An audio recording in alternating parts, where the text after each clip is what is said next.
All right, today we're going to be looking at Module 1, Part 2, Addition and Subtraction of Real Numbers. It's pretty straightforward. We're just going to be adding and subtracting.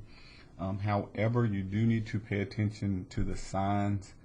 Depending on if the sign of the number is negative or positive, then we'll have to add or subtract. So let me just show you a couple different things you can do to help in the event that you might mix some of this up.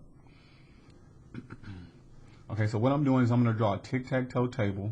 I'm going to put pluses down the diagonal and then minus everywhere else. Okay, so this works for addition and subtraction. If your first number is positive, that's what this stands for. Your second term is negative, you're going to subtract. Okay, abbreviate subtract. If the first one is negative and the second one is positive, you still subtract. This works for two at a time. If both the numbers are negative, you add them together. So this tells you whether to add or subtract. And then, of course, down the diagonal, positive, positive, you add all the way down. This also works for multiplication and division. Basically, what we want to think about this as a number line.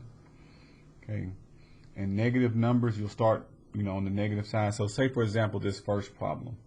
Number 1 says negative 10 plus 7. Okay, so just because you see plus 7, this does not mean that you're going to take 10 and add 7. This is negative 10, so we're going to start over here at negative 10, and then we're going to go positive 7, so that'll be negative 9, negative 8, negative 7, negative 6, negative 5, negative 4, negative 3, negative 2, negative 1. So I kind of ran out of room here. So we're going to go right 7. That's what this means. So we start at negative 10.